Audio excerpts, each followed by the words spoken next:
देखिए सर, अगला टेस्ट भी मिक्स लिया है मैंने। ठीक है, पहला क्वेश्चन क्या कहता है, देखिए इस क्वेश्चन को मैं पहले भी बता चुका हूँ आपको, इम्पोर्टेंट क्वेश्चन है, ध्यान दीजिएगा। स्टेशनरी चार्ज प्रोड्यूस, जब चार्ज स्टेशनरी है तो वो केवल और केवल इलेक्ट्रिक फील्ड प्रोड्यूस करेगा सर, केवल और केवल इलेक्ट्रिक फील्ड प्रोड्यूस करेगा, इस बात को आपको ध्यान रखना है। ठीक है, इलेक्ट्रिक फील्ड और मैग्नेटिक फील्ड ये नहीं करता है। ठीक है, जब मूवेबल चार्ज होगा उसमें इलेक्ट्रिक और मैग्नेटिक फील्ड दोनों होते हैं, लेकिन स्टेशनरी चार्ज जो होगा केवल इलेक्ट्रिक फील्ड ही प्रोड्यूस करता है। अगला देखिए, consider a neutral conducting sphere, a positive point charge is placed outside the sphere. मतलब एक न्यूट्रल स्पेयर था, उसके बाहर कहीं पे पॉजिटिव पॉइंट चार्ज है। ठीक है, अब क्या कह रहा है, a positive point charge placed outside the sphere, the net charge, ये न्यूट्रल है, न्यूट्रल है तो इसका मतलब आपने पॉजिटिव चार्ज इसके बाहर कहीं पे है, तो होता क्या है, इस पॉजिटिव के कारण इस साइड पे जो चार्ज प्रोड्यूस होता है वो नेगेटिव चार्ज प्रोड्यूस होगा सर। ठीक है, और इस पॉजिटिव पॉइंट चार्ज के कारण, हाँ, और इसके दूसरे साइड पे जो चार्ज प्रोड्यूस होगा पॉजिटिव होगा, प्लस क्यू। तो ये कह रहा है कि नेट चार्ज, तो नेट चार्ज कितना हो जाएगा, माइनस क्यू प्लस क्यू जोड़ेंगे तो नेट चार्ज इसमें कितना हो जाएगा, जीरो हो जाएगा। Consider a neutral conducting sphere, एक न्यूट्रल कंडक्टिंग स्पेयर था, न्यूट्रल है ना ये, ठीक है, पॉजिटिव इसके इस sphere, a point charge placed outside the sphere, outside ये है, पॉइंट चार्ज रखा गया, तो इसके कारण इंडक्शन से यहाँ पे माइनस क्यू चार्ज और इसके दूसरे साइड पे प्लस क्यू चार्ज प्रोड्यूस होगा, और तो नेट चार्ज दोनों का जोड़ोगे तो जीरो आ जाएगा। तो नेट चार्ज क्या होगा, जीरो हो जाएगा सर, इसका नेट चार्ज कितना आ जाएगा, जीरो आ जाएगा। ठीक है, तो डी ऑप्शन इसका करेक्ट ऑप्शन हो जाएगा सर। ठीक है, अगला क्वेश्चन देखिए, किसी बिंदु आवेश से निश्चित दूरी पर विद्युत क्षेत्र आपका 500, निश्चित दूरी पर है, निश्चित दूरी पर विद्युत क्षेत्र जो इलेक्ट्रिक फील्ड की इंटेंसिटी है आपका वो कितना है, 500 वोल्ट पर मीटर। देखो यहाँ से इसकी यूनिट भी पता चल गई है आपको। ठीक है, और विभव जो है आपका 300 वोल्ट, 3000 वोल्ट का है। तो आपसे वो निश्चित दूरी पूछ रहा है सर। हमने फॉर्मूला पढ़ा था, V जो होता है E इंटू डी के बराबर होता है। ठीक है, E इलेक्ट्रिक फील्ड है, पोटेंशियल है, और ये D डिस्टेंस है। तो यहाँ से आपको D निकालना है, तो D is equal to V upon E, अपने आप ही हो गया। तो D is equal to V upon E करोगे तो V कितना है सर, V है आपके पास 3000 वोल्ट, और ये है 500 वोल्ट पर मीटर। मीटर ऊपर जाएगा, V कटेगा, ये कटेगा आपका 5 छके 6 टाइम जाएगा, 6 मीटर का डिस्टेंस पे वो रखा रहेगा। ठीक है, उसकी डिस्टेंस कितनी हो जाएगी, 6 मीटर हो जाएगी सर। समझ रहे हैं आप मेरी बात को। अगला क्वेश्चन देखिए, अगला क्वेश्चन क्या कह रहा है हमसे,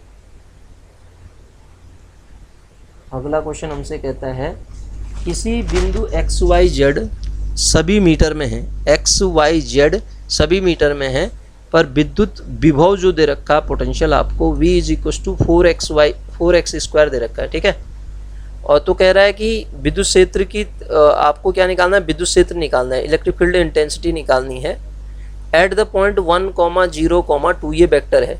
ठीक है, तो हम जानते हैं sir formula, electric field E is negative gradient of potential होता है ना, तो इसका मतलब माइनस ऑफ, यहाँ वेक्टर फॉर्म में दे रखा है तो इसको क्या लिखूंगा, minus i del we upon del x और plus j del we upon del y plus k del we upon del z, ये लिखूंगा।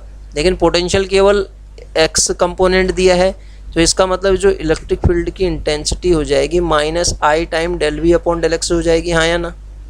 तो ये कितना हो जाएगा, minus i time del upon del x of V कितना दे रखा है, 4x स्क्वायर। इस 4x स्क्वायर का जब आप डेरिवेटिव करेंगे कितना आएगा, 8xi विथ निगेटिव साइन। तो आपको ये E निकालना है एट द पॉइंट कहाँ पे, 1, 0, 2 पे। तो कितना आएगा आपका, -8 इंटू 1, एक्स की वैल्यू 1 है, इंटू आई, तो माइनस का 8 आई आ जाएगा सर ये। तो इसमें ऑप्शन कौन सा है, 8 ऋणात्मक x की दिशा में। ठीक है, -8 आई आ रहा है ना, 8 ऋणात्मक x की दिशा में, इसका ऑप्शन सही हो जाएगा सर। अगला क्वेश्चन देखिए, एक गर्म विद्युत प्रेस का प्रतिरोध दिया है, गर्म विद्युत प्रेस का प्रतिरोध 80 ओम है। ठीक है, जूल लॉ पे रिलेटेड क्वेश्चन हैं। यह 200 वोल्ट के स्रोत से जुड़ी हुई है।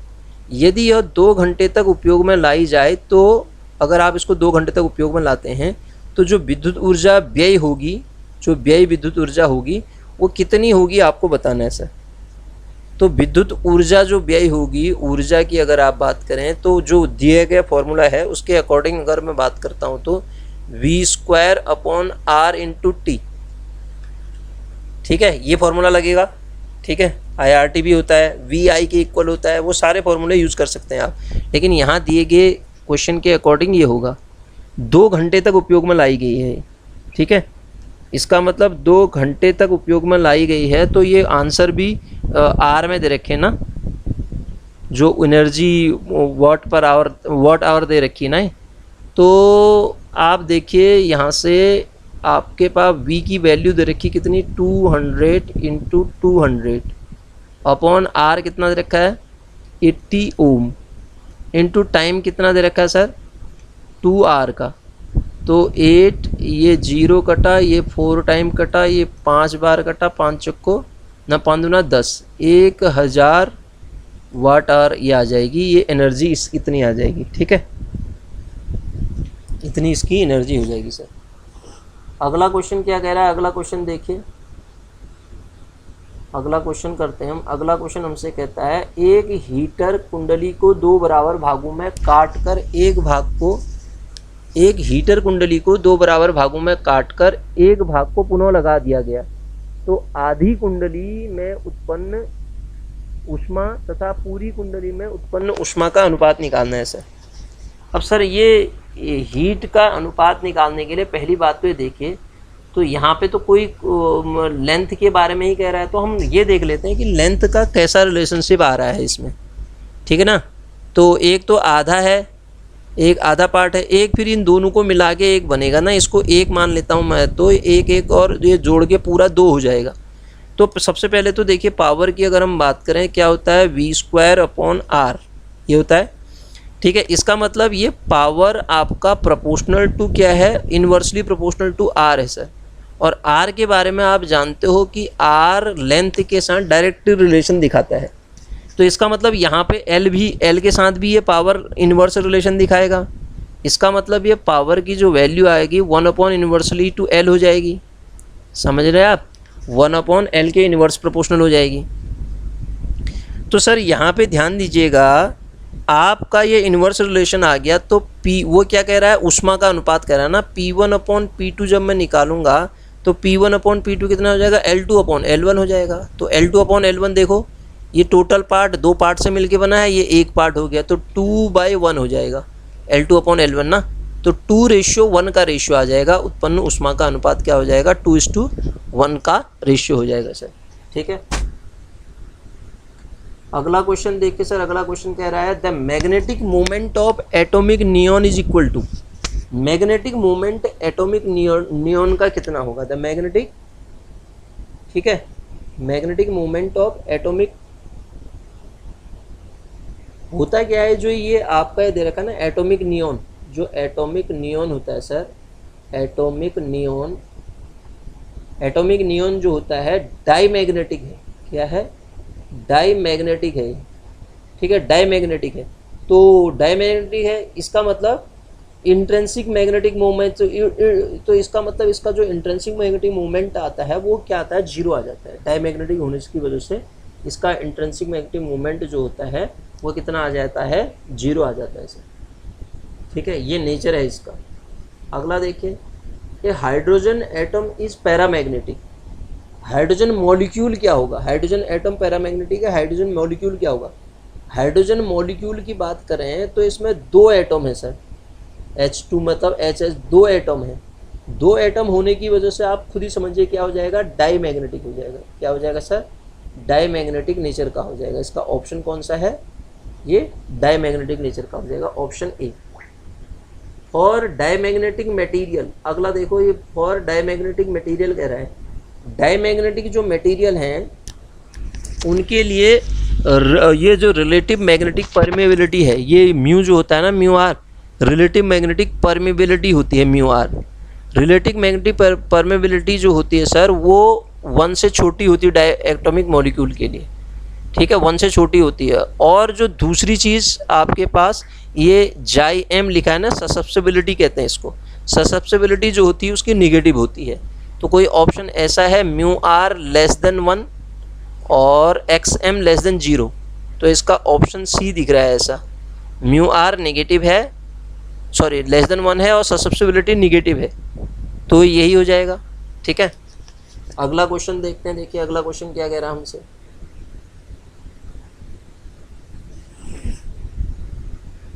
अगला क्वेश्चन क्या कहता है, ये कहता है the needle of dip circle when placed at magnetic pole stay along. अब सर ये बहुत अच्छा क्वेश्चन है। जब needle of dip circle is free to rotate about horizontal axis, वो हॉरिजेंटल एक्सिस के अबाउट फ्रीली रोटेट कर सकती है सर, एट ज्योमेट्रिकल पोल्स, ठीक है, it will always stay vertical direction में हमेशा रुकेगी ये, it will stay always vertical direction, horizontally move कर सकती तो रुकेगी क्या, हमेशा हॉरिजेंटल। ये कह रहा है ना needle of dip circle when placed at geometrical pole stay along, geometrical pole में जब वो हॉरिजेंटली मूव करेगी तो वो परपेंडिकुलर डायरेक्शन में मूव करेगी। होता है क्या है, needle of dip circle is free to rotate about horizontal axis, यही तो बोला इसने, अबाउट हॉरिजेंटल एक्सिस, वो फ्रीली रोटेट करती है हॉरिजेंटल एक्सिस के अबाउट, लेकिन जब रुकती है तो वो क्या रुकती है, वर्टिकल डायरेक्शन में रुकती है, ठीक है। तो इसका जो आंसर हो जाएगा सर, वो आंसर क्या हो जाएगा, तो आंसर लिखा हुआ है आपके सामने, तो आंसर सर इसका हो जाएगा क्या, वर्टिकल डायरेक्शन ना, वर्टिकल डायरेक्शन हो जाएगा, ठीक, वर्टिकल डायरेक्शन। अगला क्वेश्चन देखते हैं सर।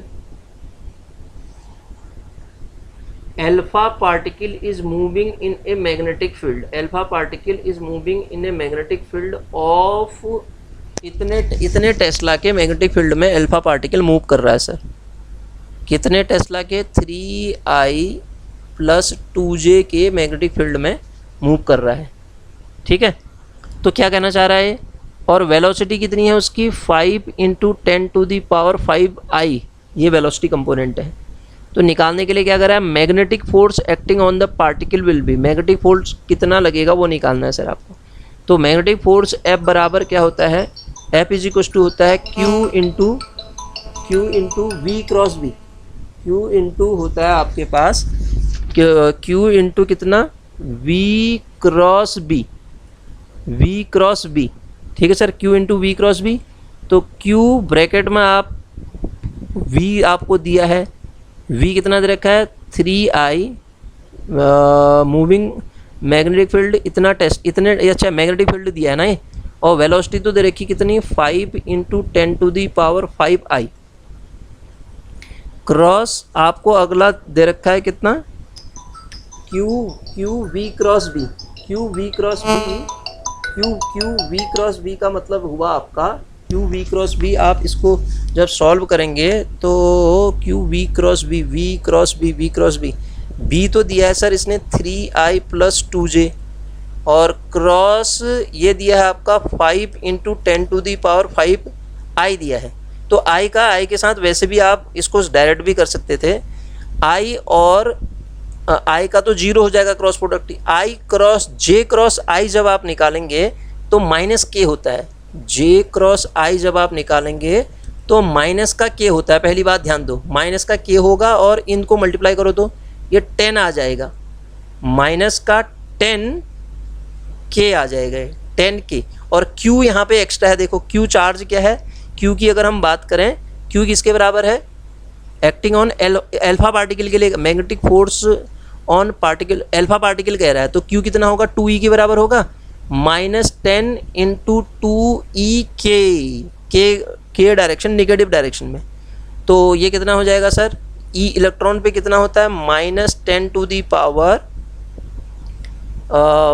कितना आएगा ये, 2 × -2 × 10 × 10⁻⁻19 -19 के डायरेक्शन में।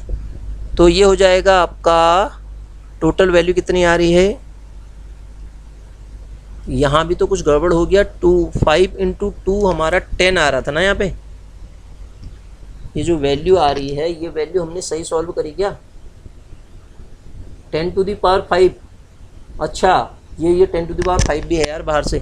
देखो कितना आएगा ये, 5 से मल्टीप्लाई होगा इसको ना j क्रॉस, मैंने 10 × 10⁵ को 10⁶ लिखेंगे सर हम।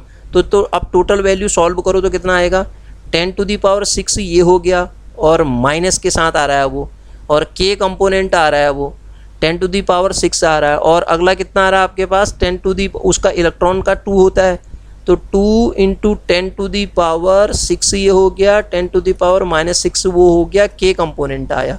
तो सॉल्व करोगे कितना आ जाएगा ये, और वो 1.6 तो लिखा ही नहीं मैंने, 1.6 × 10⁻⁻19 क्या कर रहा हूँ मैं, 1.6 × 10⁻⁻19 ये हुआ, इंटू 2 वो कितना आ रहा था, 10⁶ आ रहा था, और इंटू 2 ये हुआ, तो ये 3.2 × 10⁻, माइनस का कितना आ जाएगा, 3 आ जाएगा, माइनस का 3 आएगा ना,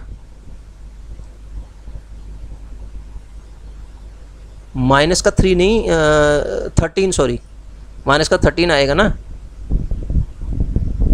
6 ये है, हाँ माइनस का 13 आएगा, और नेगेटिव डायरेक्शन ऑफ के, इतना कॉम्प्लिकेटेड बना दिया मैंने इसको, ठीक है। 3.2 10⁻⁻13 के negative direction of Z axis, तो इसका ऑप्शन कौन सा हो जाएगा सर, डी ऑप्शन इसका करेक्ट हो जाएगा, ठीक है। इतना कॉम्प्लिकेटेड ना था नहीं है, मैंने जितना बना दिया है, आसान सा क्वेश्चन है, ठीक है। तो ऐसे बनाएंगे इसको सर, ठीक। तो इतना ही करते हैं आज, बाकी फिर अगले उसमें करेंगे हम।